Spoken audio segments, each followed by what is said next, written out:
The photography came because I wanted to find a way to take the golf courses with me, you know. That's honestly what it is. I look back and I was like, yeah, I just didn't want to like let that moment go, when the Yeah. sun was like that and this place was so magical.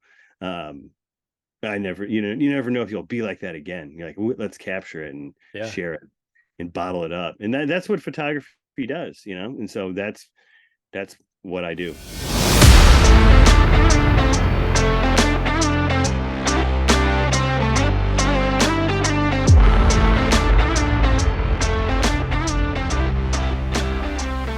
Welcome, everybody, to this week's edition of the Whole Story Podcast. We appreciate you guys joining us.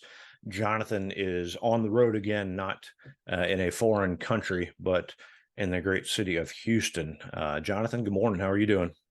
Doing all right. No hat today. We've got professional things to do for work, so we're going to look like we have real jobs. Yeah, Absolutely. Houston, Texas. Yeah. So let's give a quick recap. I recorded an interview with an awesome guest, Patrick, that we'll talk about here in a second. But Tour Championship over the weekend.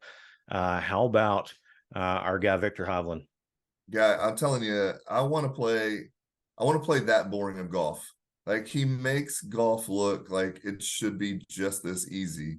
I saw a video, and I don't know how real it is, but someone was talking about working on his short game and with his wedges and everything.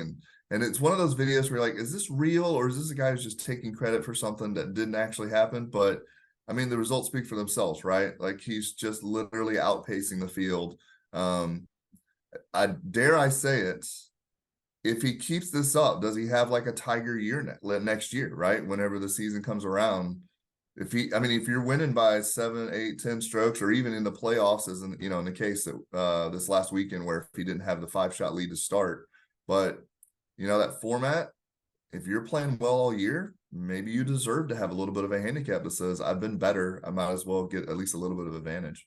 Yeah, I don't know about a Tiger year. I'd say let's start with a major, right? He came close, Well, but let's start with the major. But he's got to be one of the most likable guys on tour. So excited for him, and everything that comes with that. But shout out real quick to Xander Schauffele. I was looking at the stats, and yeah, Victor had a 5-shot lead over Xander to start the week, but these two guys they tied at the end of the 4 rounds of the Tour Championship. And they were 7 shots clear of the next person, I think Wyndham Clark. So these two played the best over the weekend. But like you said, he had an advantage because of his consistent play all year. So again, good shot to Viktor Hovland. But then we're recording this right now, Wednesday morning. Ryder Cup picks happened yesterday. What do you think? So I'll roll through this: Jordan Spieth, Colin Morikawa, Ricky Fowler, Sam Burns, Brooke Koepka, and Justin Thomas. So first off, Jonathan, let me ask, what do you think about JT and Koepka being on the team? Those were kind of the two. I watched the news conference. Those were the two that had the most kind of questions around them going into it. What do you think about those guys? It's odd because you kind of wonder, like, we picked our picks, right? And so, but we're just sort of fans of the game. We're not like diving into it. We're probably not looking at, I wasn't looking at like matchups against who they're going to be against in the Ryder Cup and how they'll fare. And there was no statistics involved in my picks of, greens and regulation and stuff like that. So you kind of look at this group and go, yeah, that's a group of guys I'd pick. What's interesting is still the shocks of live and everything else, because if you were just going to go off of who are the best golfers in the world, you still have some issues with that. Like I picked DeChambeau for my list because like he has a hot hand, he's playing really good golf, but this is a team concept. There's a legitimate locker room idea of, is everyone going to get along? Can you imagine if you put Brooks and DeChambeau, like, you'd have to have them on opposite ends of the table whenever you're doing your interviews. And of course, someone would ask the question, like, hey, are you guys going to get along this week? And my guess, their answer would be like, no, like, as long as they don't pair us up. But that's the other side of golf too. Like, if you were thinking about, and I don't watch the WWE or anything like wrestling, but can you imagine if they put both of them on the team and then paired them up as like a double that they had to play with each other? That would be like great TV. So many people would be interested in watching what happens.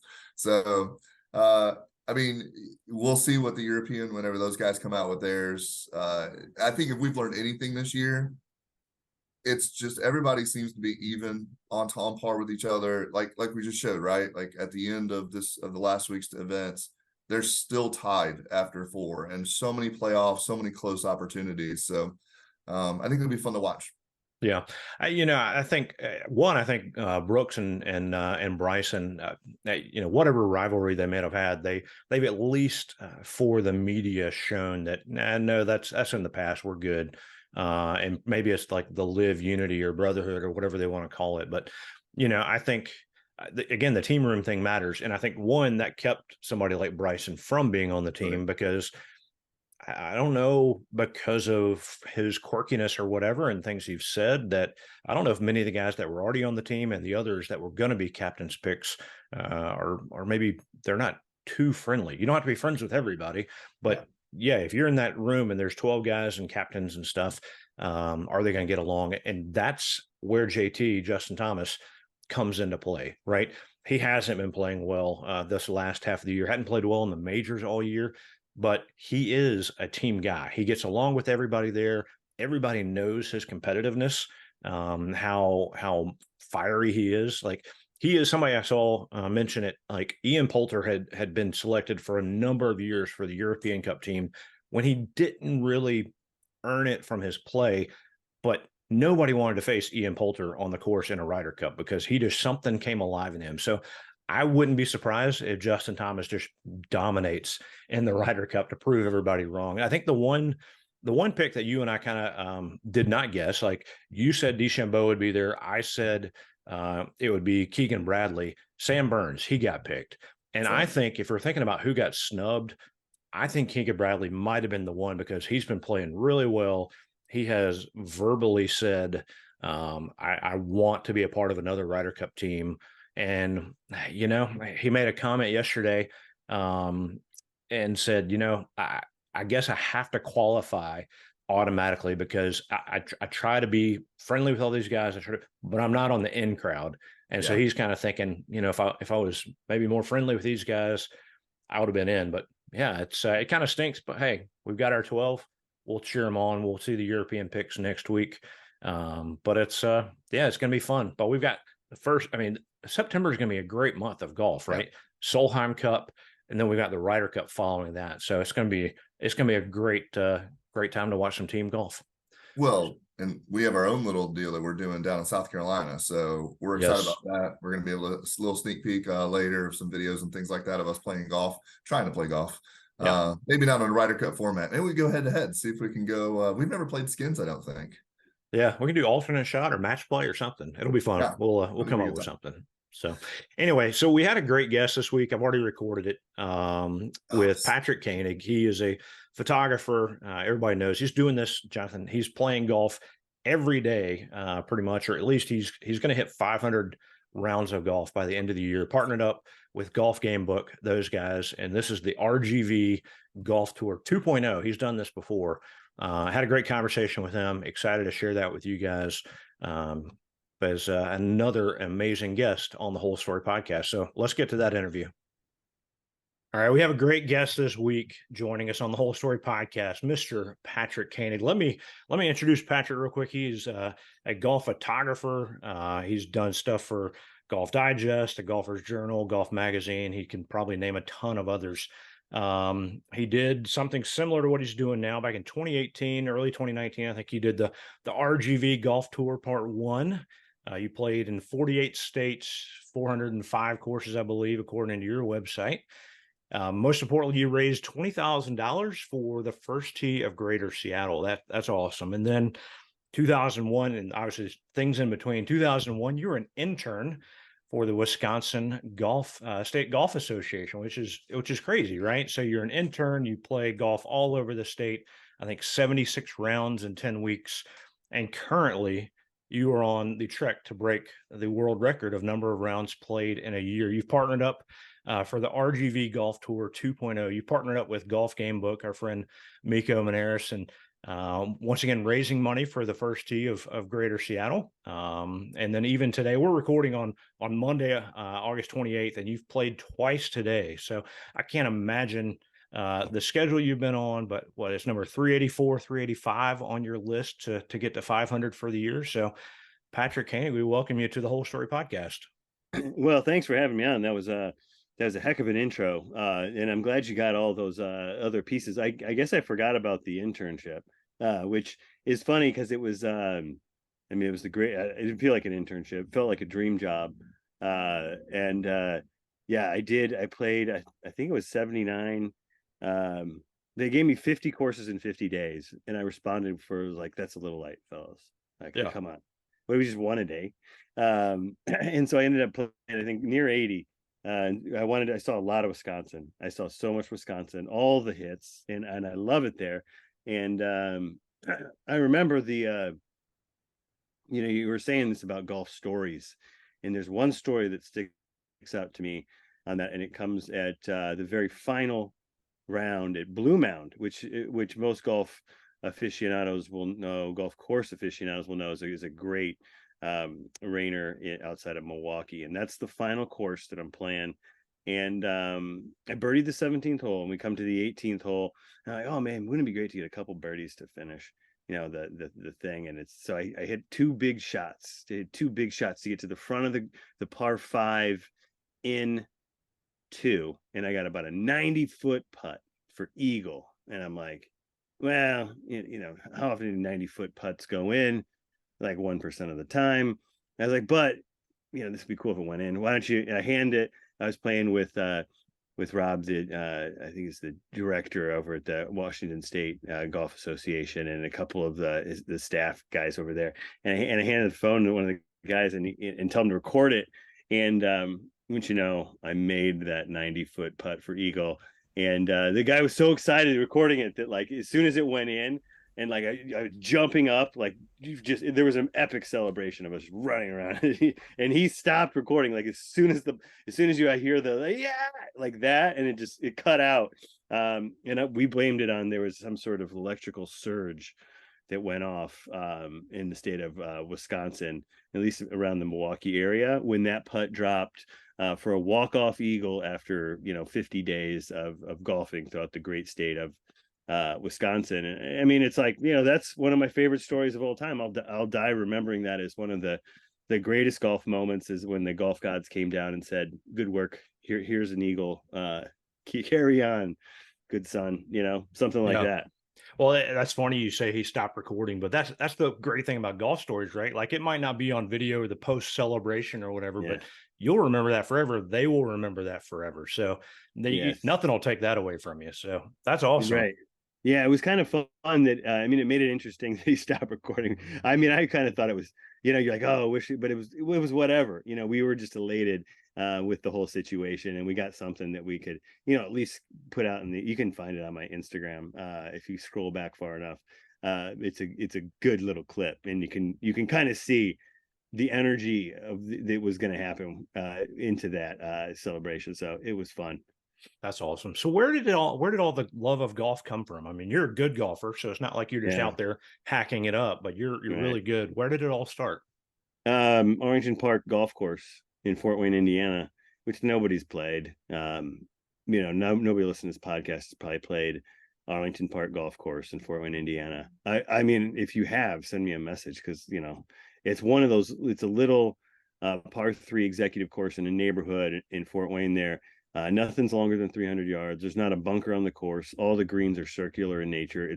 It's oddly routed through a neighborhood. There's fences to protecting shanks into greens, like one of those spots. And I love that place. So this place is beautiful. It's the most amazing spot in the world. And looking back, I would not love golf if I was privileged to grow up on, outside of Pinehurst. I wouldn't appreciate golf like I do. Now I feel like every time I go to Pinehurst, I freak out because it's so cool, and it's like it's kind of like the bar was set for a love of like just the basic stuff. like a pin flag in the ground is all the beauty I needed. And now I've seen the world's greatest spots and the most creative and spectacular ways to put a pin in the ground and hit a ball into it. I've seen all over the world the best golf courses that I would have ever imagined. So it's kind of like, from A to B is that's a huge leap for me. But it all started, that, and then the photography came from that, because I'm a bit obsessive by nature, and the photography came because I wanted to find a way to take the golf courses with me. That's honestly what it is. I look back and I was like, yeah, I just didn't want to like let that moment go, when the sun was like that and this place was so magical. I never, you never know if you'll be like that again. You're like, let's capture it and share it and bottle it up. And that's what photography does, and so that's what I do. You remember the first course you took pictures of? I remember the first course. Yeah, I took pictures of Arlington Park. They're horrible. Okay. Sadly they burned down, in my parents' house burned down in the campfire of 2018, which is a whole nother podcast. But we lost those photos, those god awful photos of I took them with like a flash bulb camera or whatever. But there were the first time, there's a couple moments in photography where you take a photo and it means something. As a kid, I went to Kiowa Island and saw the ocean course there for the first time. I believe I was 14 years old when I visited, and I took photos of that. And I remember thinking it was, that was amazing. I've since returned and took much better photos of Kiowa Island. And I remember that as well. And then there's one photo that I took back when I wasn't a professional, as a hobbyist, but it was the fourth green at Spyglass Hill in Monterey. And there was something about it. I think I lucked out that I got the composition right, and the clouds were doing something special. And that green is just unique anyways. And that's kind of the first time I realized that I could take a good golf picture. And That's then, awesome. and then people would pay for those images. And so that kind of stuck with me. And then I did the work, then I was like, let's become a professional. Let's understand why these images are good. Let's understand how to get them every time you go to a golf course, if it's possible. And then let's figure out how to be the best at golf course photography in the world. That was kind of my challenge. And still that's remains to this day. How do you get better? How do you uncover the spots? And I'm seeking. Today I was hunting. I wasn't maybe in the right spots today. And a couple of days ago I got some images I really loved at Inverness. So it's every day is kind of like a little hunt. Yeah. Well, you've done an incredible job. You mentioned the ocean course. It's hard not to find a good spot to take a photograph there. I'm in Columbia, South Carolina, so I've been down there and played a few times, and been and visited a number of times. But yeah, I mean, golf courses are just such a great place to capture beauty, and especially if you love the game, then you can kind of help people see it and make that image last forever. So that's great. So let me ask this: why the first tee of Greater Seattle? Why are you doing it for your trip for this? Well, it's because I wanted to give back. I mean, honestly, when I first started 1.0, I'd never been involved in charity before, and I was kind of like, well, why not? It was not really like a passion. It was just kind of like we should do this. Like we can do this very easily, and it's a good thing to do. So why not raise money for the first tee? And then as that went on, it became much more of like a passion, a driver, as you start to see and sense of seeing how the first tee helps kids, and it's not necessarily about just golf. It is golf, but it's about the life lessons that golf teaches. And that's incredibly powerful. I have learned, sometimes the hard way, but inevitably came out the other side a much better human being through all my golf experiences, whether it's just, patience, anger management, responsibility, accountability, all these things, honesty, that like every human being is tested with throughout life. and how you measure up to those levels of, how honest are you. There's different degrees of that, and golf will give you the highest standards to achieve. And if you can pass the game of golf, I think you're going to come out a good solid person. Yeah. Everybody says you play around a golf, the character is revealed, and that's absolutely true. And sometimes if your character is revealed to not be as what you want it to be, you can go back and you can get better, and you can learn. You'd be like, that exposed something I didn't like about myself, and I'm going to change that. And the first tee allows kids to work on that at a young age, which is awesome, because those kids will be better at, maybe they don't play golf, better at life. They'll be better husbands, better wives, and better family members because of golf and because of the first tee. And that's kind of like, a pie in the sky thing, but it's honestly, it's the freaking truth. If you do it right, it's not everybody's going to get the lessons, and not everybody's going to buy in, but the people that do, I mean, it's a life changer. And for me, it was, and it took me a while to realize that, as a kid, I don't think they're necessarily going to get it, but when they look back, they'll be like, oh, that really helped me develop in this area. Wow, that's a skill that I got from golf, and it served me well in life. I look back and I'm like, man, I am this now. This is so cool, and I'm so proud of myself that I behaved this way, and this is who I am, and it's because of golf. And that's insane, and that's the honest truth. As I say that, so why not? Let's give this to some other kid, give him a chance to have that sort of realization, because that's the best way that I know how to help people in this world. So it's kind of like, that's my part. Everybody's got a part. I'm doing my part, I feel like, with raising money for the first tee. Today we raised like $200. We had some great guys donate. Nice.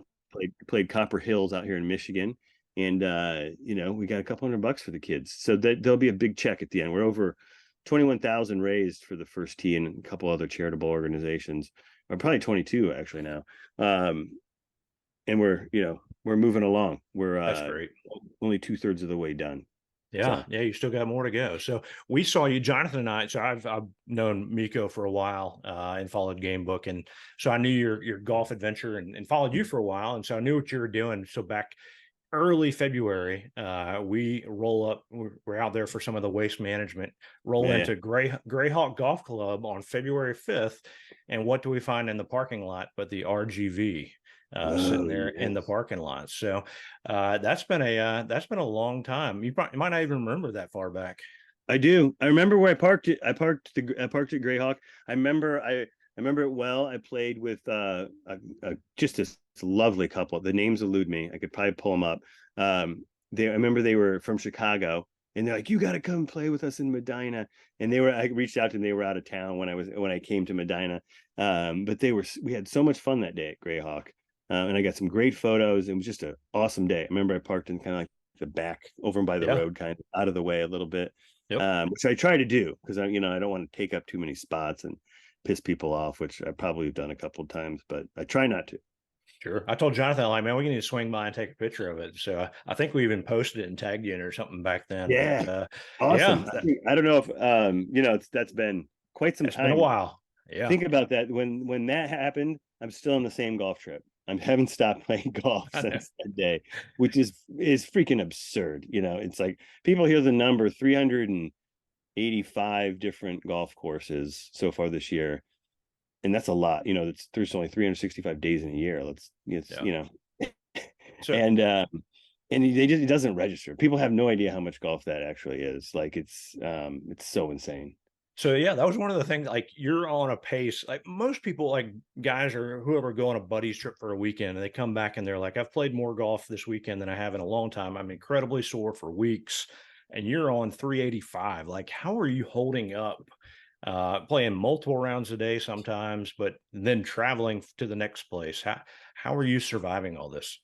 Pretty easily. Yeah, I was born for this, man. That's the number one thing people don't get it. Cause it's like, yeah, because people have jobs and they don't play golf every day. And so you're not, but I'm like conditioning myself to do this, every day I play 36. And so like my body's like, this is what we do every day. We know 36, like we know how to do it.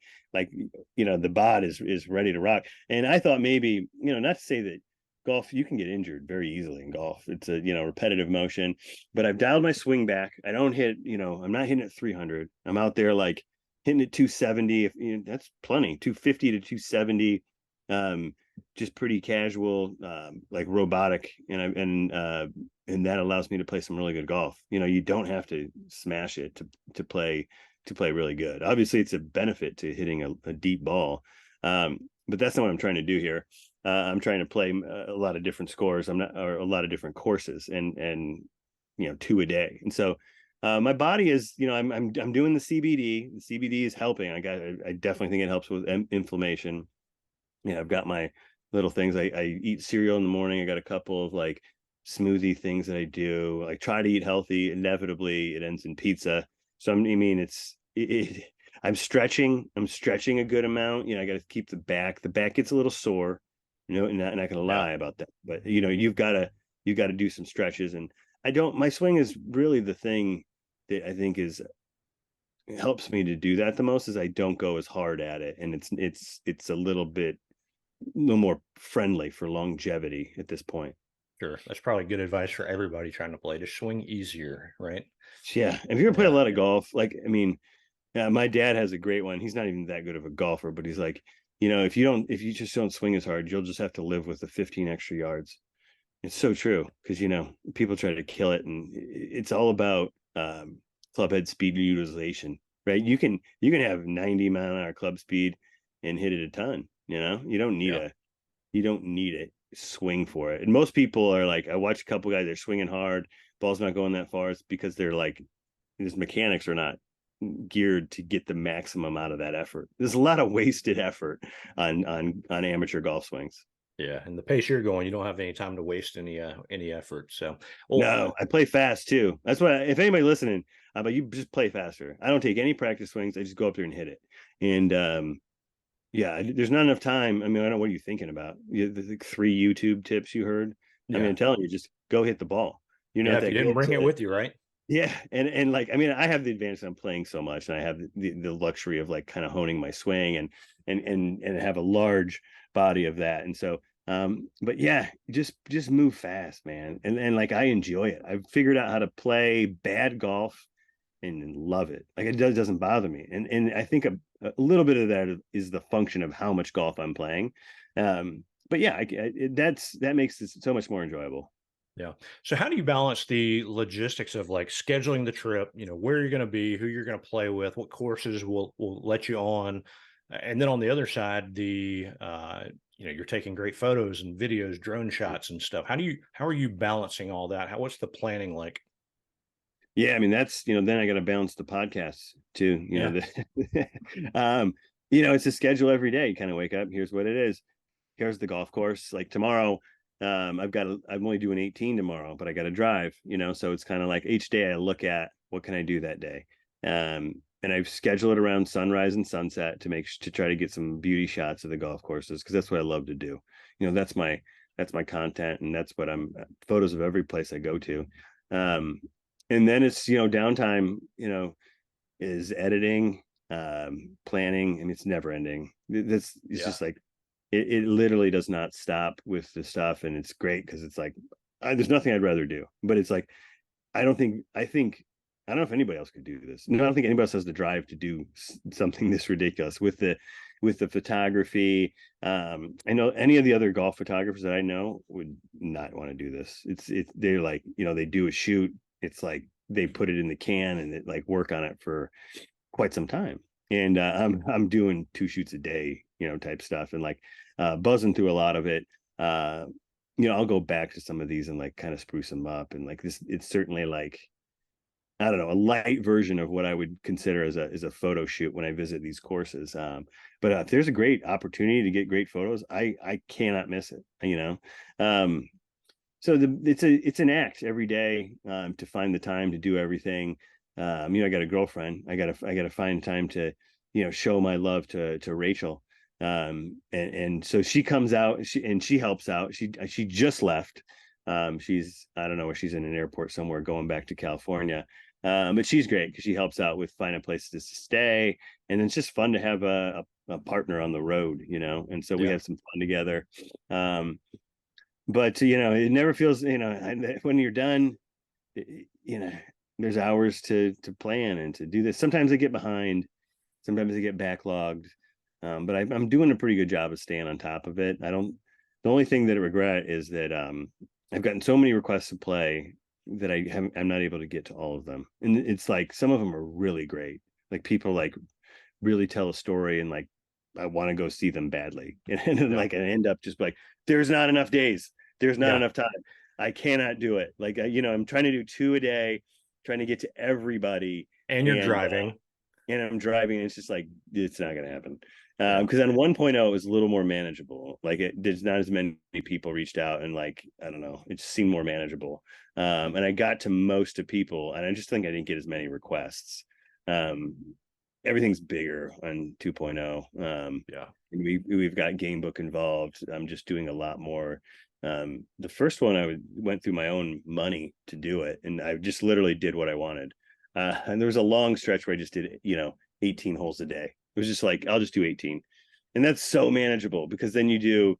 Because I mean, ask the listener, when's the last time that they played 36 holes? Like, what else did you do that day? You probably didn't do anything. You probably went like ate a bunch of macaroni and cheese and went to sleep. But then with me, I go and I play. I play these, and then I drive 3 hours, and then after that I edit for 2 hours. Then I do a podcast or record a podcast, or like and then I return all my emails. I upload social media content. I come up with the everyday story. I still have to do that tonight. I have a great story from the guys that I play with today. So it's like, and then you're like, oh shit. And then you're like, dude, it's 11:30.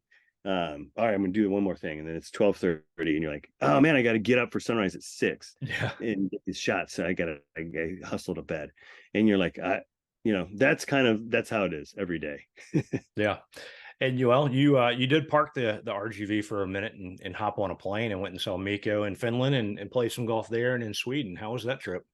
Yeah, so sometimes it's cool. We plan that one in advance, and then they jumped in with planning a week of itinerary for me. So it's like these things are huge, and they did such a fantastic job of showing me their place. Finland and Sweden, specifically. They're located in Finland, but there's great great golf courses in Sweden as well. So holy cow, that was fun. It was kind of like a little vacation. We did some speed golf over there. They showed me around to the people, and like I had so much fun. I mean, it was kind of like it was a little RGV tour. BMW hooked us up with a remote vehicle, which is awesome. Yeah. What's the biggest difference you think, and this is kind of a side question, in the courses there or the pace of play there and here in the US? It depends what you're talking about. Like there's some areas where it's very similar, how they play. It's all golf, so it's like very familiar territory. There's not much difference, honestly. It's not like you would be like, oh, pace of play is way better. No, it's great in that regard because you can, meet somebody in Sweden that you might not have anything in common with, and you can play the game of golf. And then you're like, oh, we have all this in common. That's the thing. It's the commonalities in golf that bring us together versus the differences. Yeah, that's great. Well, I know recently, just following you on social, your air went out, and probably some other hiccups along the trip. What are some of the obstacles that you've had to overcome during this travel? The number one obstacle is is this Forest River RV. And anybody listening to this, don't buy a Forest River RV. At least not a brand new one, or one made in 2020. I just don't do it. We'd have another podcast if I needed to. If I went down the list of things that broke on this brand new RV, it's probably close to 100 things. Everything from the transformer to the door. The door is still broken, to the stairs. I mean, the thing above the cab fell down. Every single cabinet on here is broken off. I mean, it's just like lazy installation, like improper screw lengths. Right now, I'm looking at one that's just broken. I gotta get a new screw on that thing. The AC is currently broken, which is a problem. We've had about 4 or 5 electricians on here to fix this thing. The AC in the front is broken, which is crazy because that's entirely controlled by something entirely different. And that's the first instance of something that's not directly related to the installation that Forest River did. That's like just a normal AC in your car. The cab is a Ford thing, and that crapped out surprisingly on the same day. It's like they all got together and said, all right, guys, the fan, the front AC, and then the two overhead ACs were like, let's see how he deals with this. And they're like, wah. So that's all been broken. Yeah, there's an AC. I mean, no shortage of guys coming in here trying to fix it, and nobody can fix it. They get it going, and then I drive. And Well, I imagine it's hot, but I guess at least you're not down here in South Carolina or Atlanta for where the guys just played. I mean, I've timed this. I mean, I did it, or back in Arizona, right? Yeah, I know what I'm doing when it comes to the climates for golf, and September in the Midwest is like it's a home run because it's not too cool. It's like kind of like a little fallish, but you still got the lingering effects of summer, and the nights are cool. I mean, we're gonna crush it here, hopefully. That's the expectation, is I always tell people September is the best month. And it's not even close, and it's coming up. Coming. We're in August now, and we're headed into Michigan. So, yeah, I mean, the weather is gonna save us at night, so we're making do. I mean, there was a couple days where I was like, we're gonna die. It'd be you come in this thing, it's like 120 degrees. You can't even be in there, and then you got to be like, you got to drive that thing for an hour, and you're like, oh God, like how do we do that? Well, you just do. And then we got like a cool spell, so we figure it out. It's all part of the stories of the road. And you really got to learn to just roll with the punches, because RVs, especially this one, will give you something to be angry about every day if you let it. You can let it ruin the time. And I said, you know what? And when things started breaking on it immediately, there was a point where I was like, this is comical at this point. I'm not going to let it ruin this trip. No. And it didn't. Yeah. It couldn't have. This is too much fun. But I really had to say, just roll with the punches, man. Like everything's going to break on this thing. It still runs. It's only been inactive once when the stabilization gear on this thing locked in the down position. We had somebody to override it manually, and a lot of the stuff I've just disabled. I'm like, this is an unnecessary, worthless.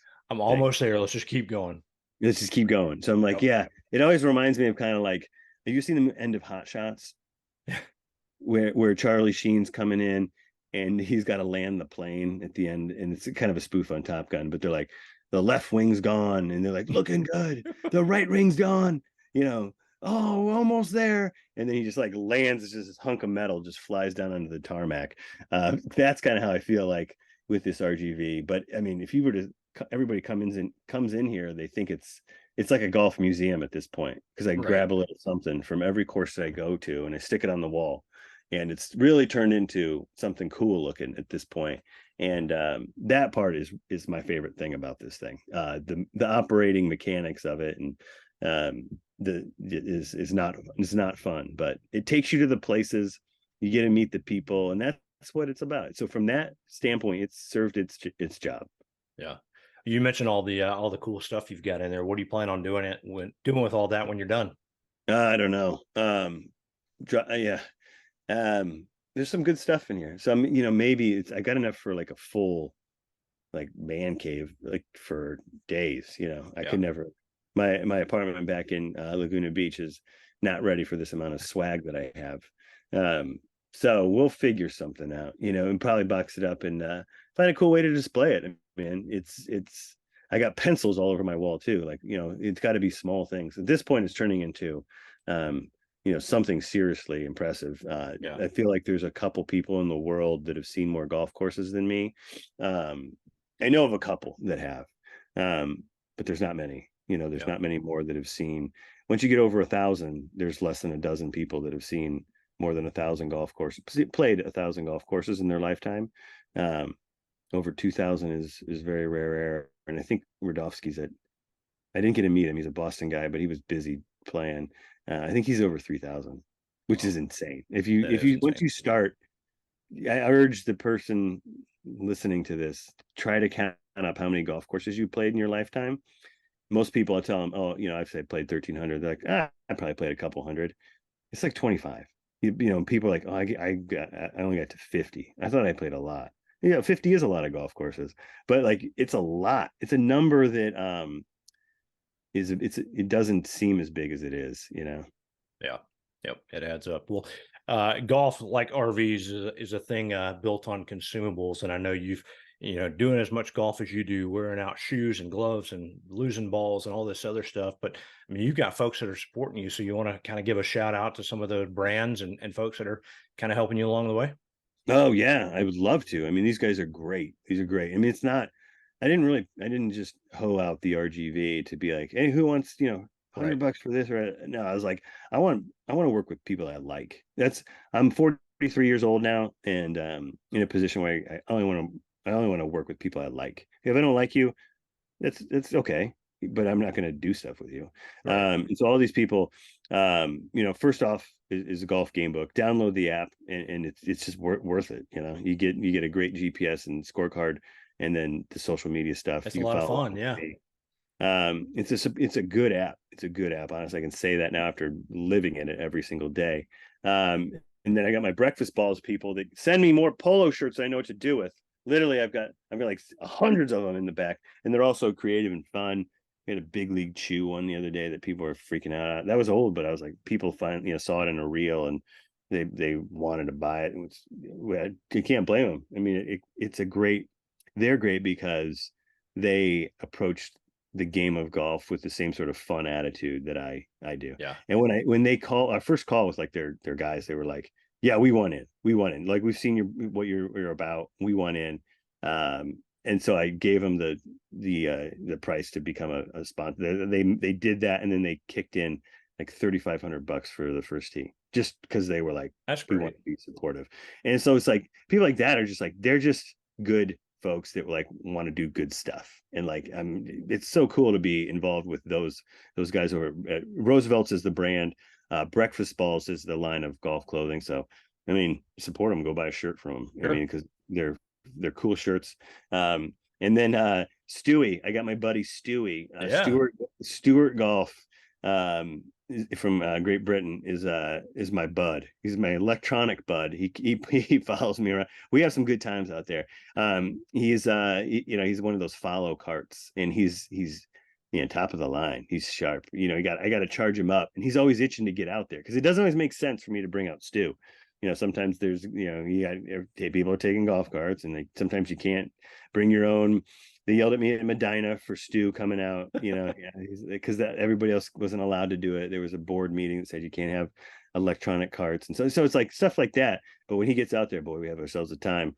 Can he keep up with you? Oh yeah, he can outrun me. He's fast. Okay. And but it really feels like you have a caddy. It's one of the coolest things. It's like you got a caddy, carries your clubs for you. You just press follow, and away you go. And you turn around, there he is with your clubs. So it's kind of like I've made friends with like a robot, over the course of this year. And they make movies about that. Yeah, I mean, really, it's kind of like, I mean, I feel at times like he's my Wilson in Castaway. I'm not quite as alone as Tom Hanks was.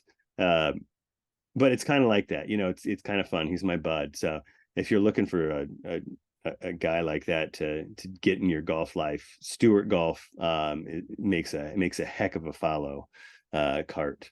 And then I mean, these are all, I love these brands. It's like, sometimes like you just kind of be like, you do something with somebody. I've done a lot of like reps here and there that you're just kind of like, that was cool, but like one and done, or whatever. It's like, whatever, there was just not that synergy. And like but with Echo Golf is my other one for the shoes. And these shoes are like, I mean, quite honestly, they may not, they some like the walk around shoes got some pretty good fashion to them, but like some of the golf shoes may not be like I'm the fanciest fashionable dude ever, but like these shoes are awesome. Like I will wear them out, and I'm just like, they do not get, my feet stay dry. Like I'm surprised, I'm just like, these are good freaking golf shoes. They're functional for what I'm trying to do. They're very, very supportive. And I mean, it's just like, dang, these things I got the BOA system in them.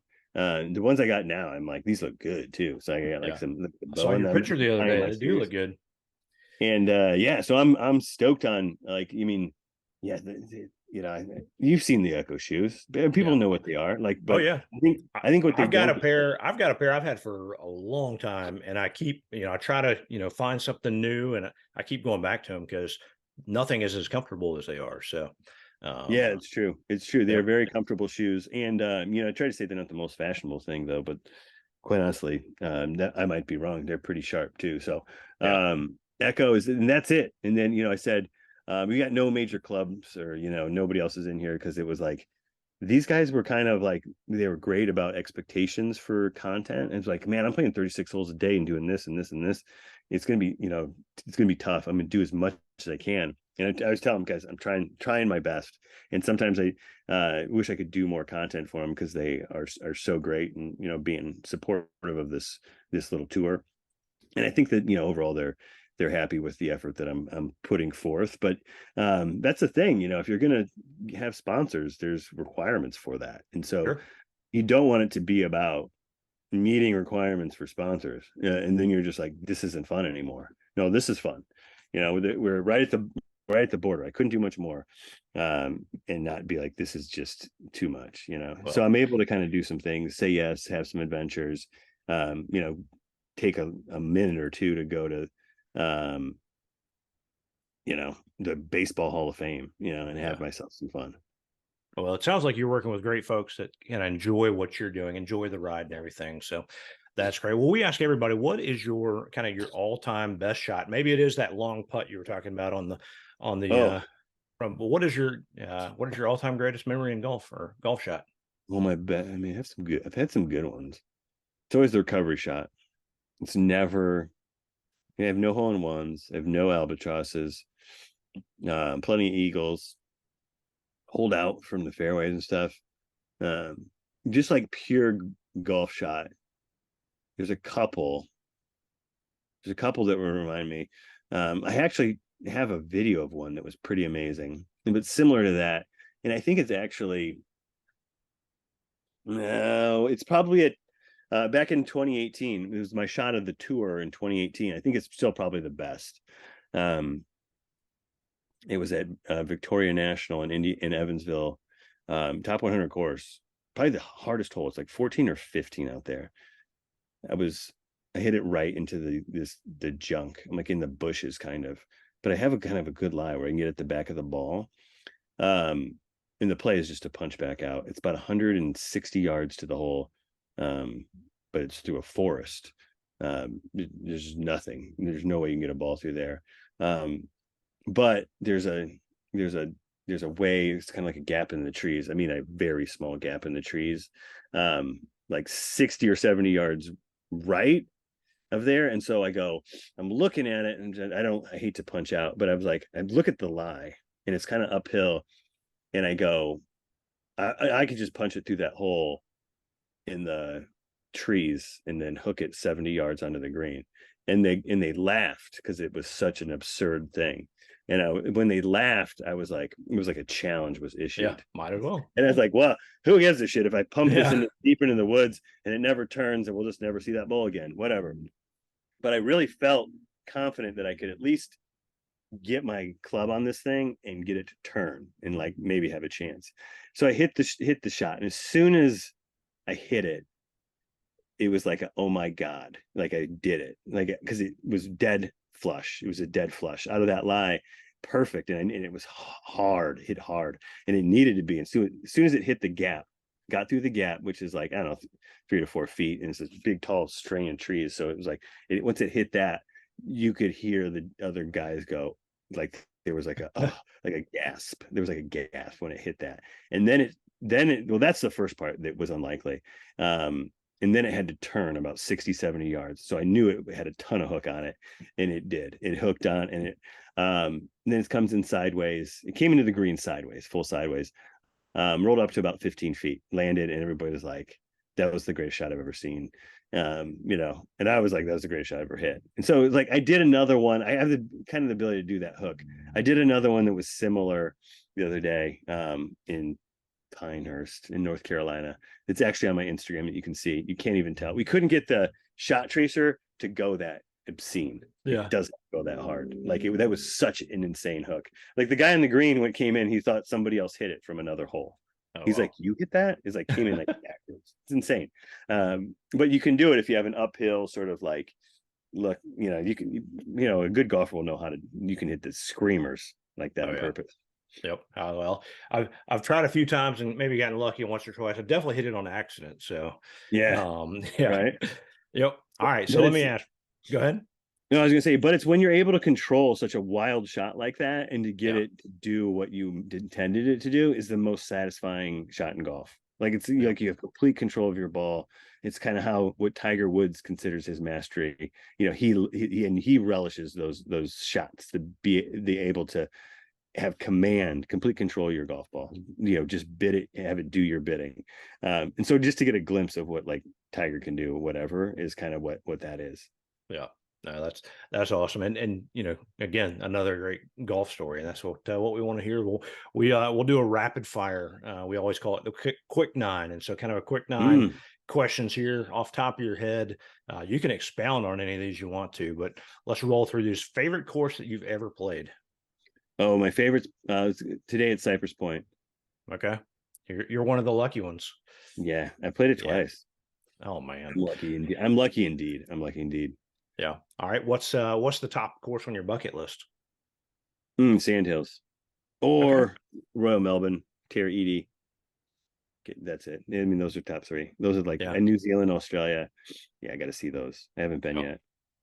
All right. Being all over the place like you have, where is, and Jonathan loves these questions, what has the best on-course food?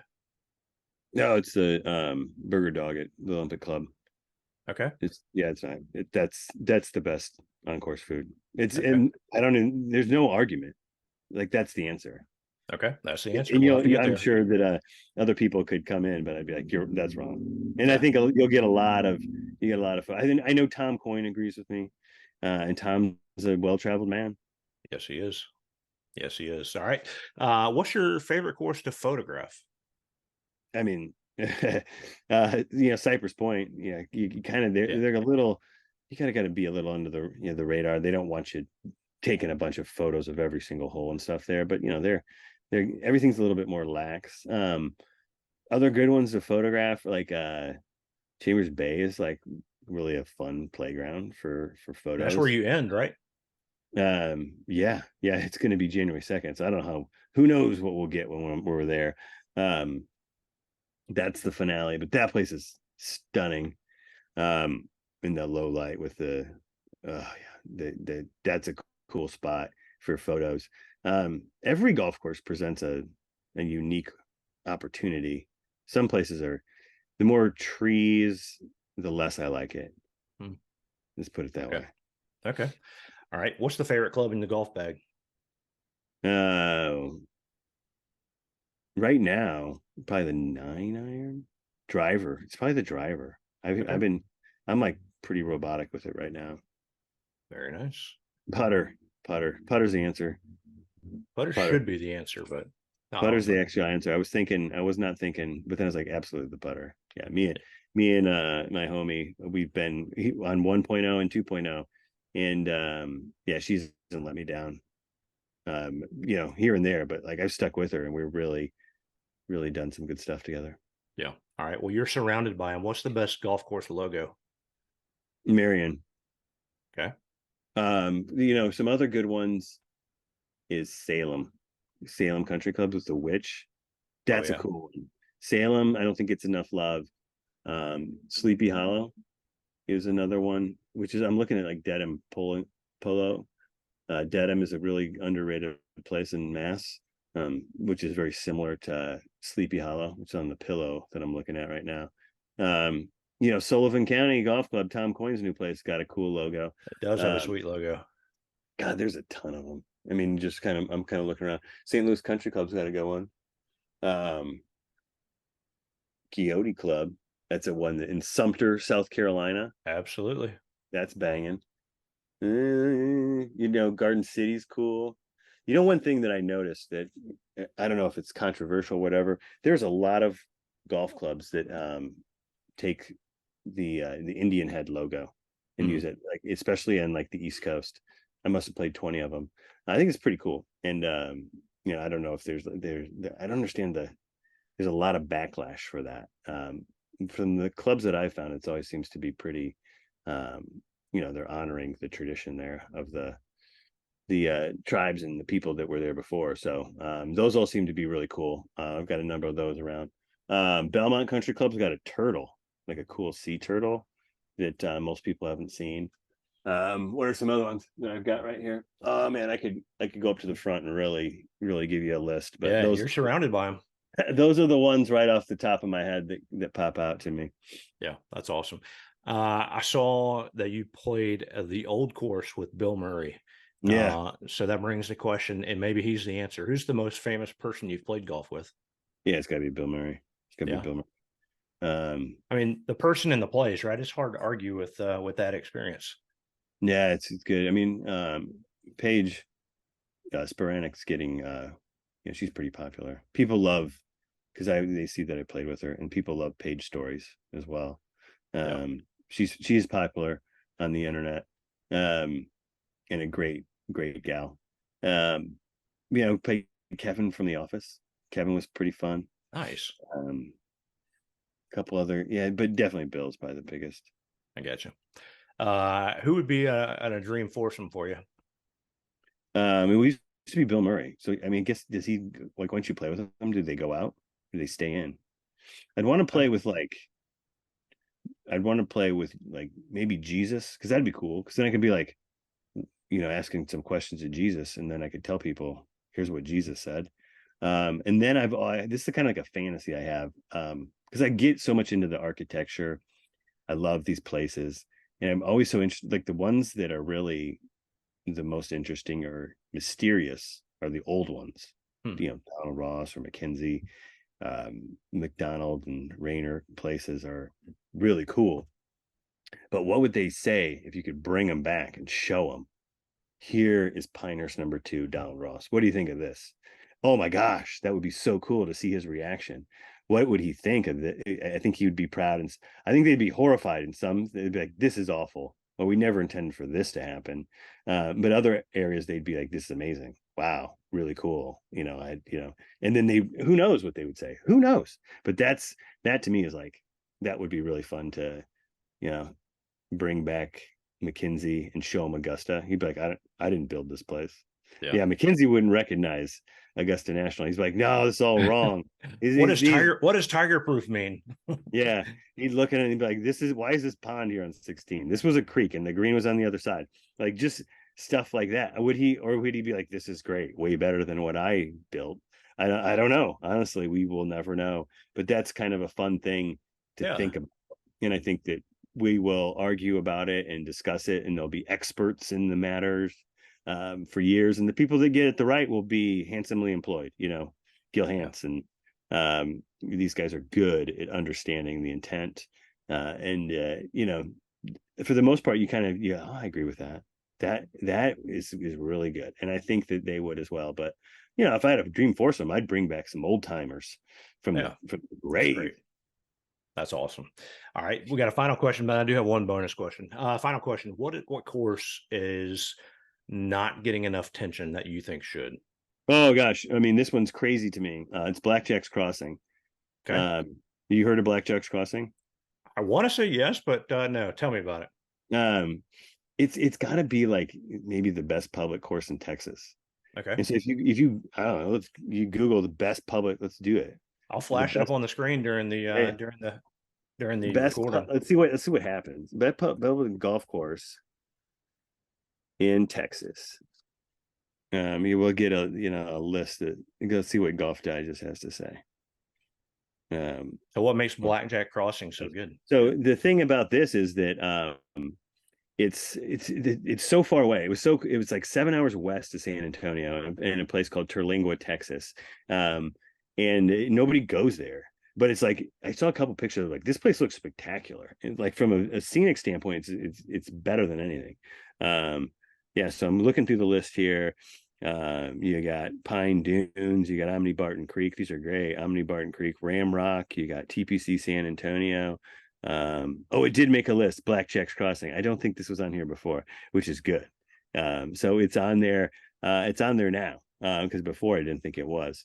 But not many people have seen it. I know some people that really know their golf courses. When I put it out there, and I did a feature on it, and I did drones, and tried to give it some as much love as I could. I think some people are like, I never heard of this place before. It looks unbelievable. Yeah, like, yeah, go play it. It's stunning. It's not I don't know if it's definitely in the top 100 public golf courses in America. But it's quite far down on the list. I'm glad to see it's at least on the list that you can play. Well, that's great. No, I'll try to share some videos during the YouTube part of this thing. So we'll have to make I've got a link to all that stuff on there that people can go and see. I did a little course spotlight on it. Yeah, no, we'll show your stuff. All right. Well, bonus question. So you said late December, early January, the RGV Golf Tour 2.0 comes to an end. What is next? International? Probably. No, yeah. I mean, international. I'm going to do some international traveling. I'm going to get out of the RV for a bit and enjoy life like a normal human being. And I'll do some traveling, internationally. I love to travel internationally because it's kind of like I've seen a lot of stuff. I've seen the entire United States now. Yeah. There are places I will go back to and love and explore more further, which doing something like this only increases my desire to see more of certain places. You go to a place, you're like, here, I want to see these 3 courses. And then you go and you play 2 of them, and you're like, I didn't need to see these 2. And like, now these 3 or whatever that I've heard about from here, I got to go play these, so it never ends, and it never will. And I'll leave this earth before I'm just like bored, like, oh, no places to see anymore. Yeah, that ain't gonna happen. So that's kind of cool. It's a lifelong pursuit. But I'll hang up the RV keys for a bit. Last time it was 5 years in between the 2. And I don't know if I'll do this again ever. But I'll never stop traveling. I'll never stop photographing golf courses. I'll never stop loving golf. And it's cool to find your purpose, your mission in life. And it's the kind of, I've got some really inspiring words from other folks that have done something similar. I mean, it's like, sure, we're playing golf. Sure, you're setting this record.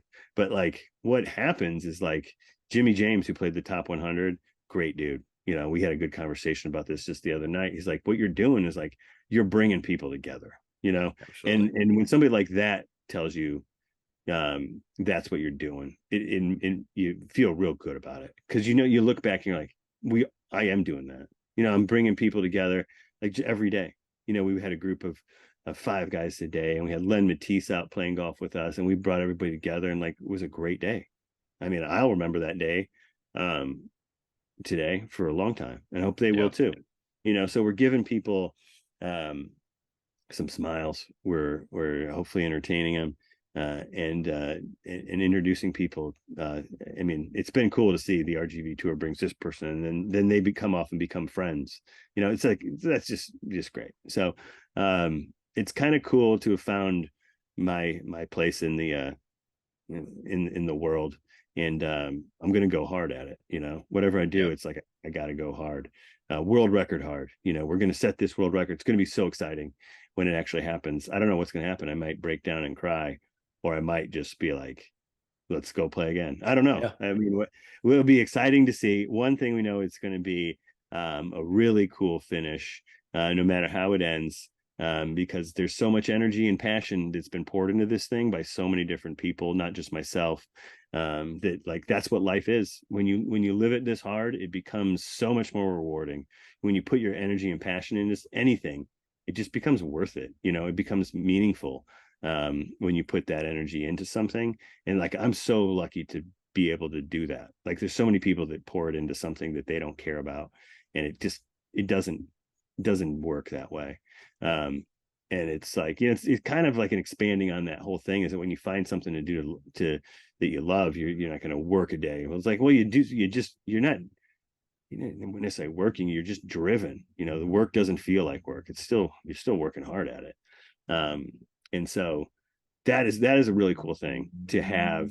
And to honestly say I'm one of the lucky guys that found that.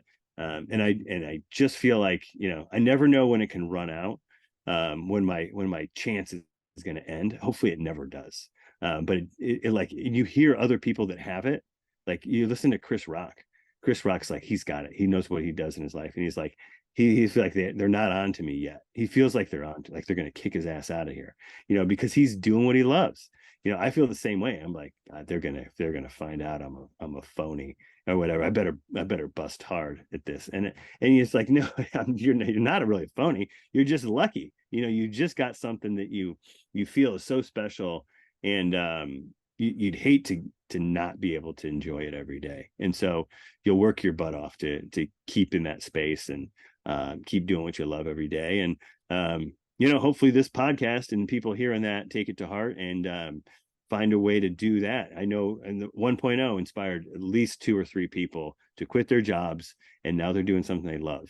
So like, come on. Yeah. How cool is that? Like 2 or 3 people it. are now doing what they love to do because it's like something I did. It's like, dude, it's massive. Like a life changed. And like, they came to me and said so. And I was like, this is awesome. And I played with a couple of them on 2.0. So it's like, it's just good. It's just a happy life at this point. It's a lot of work, and you can still scream at the RV, but like overall, it's good stuff.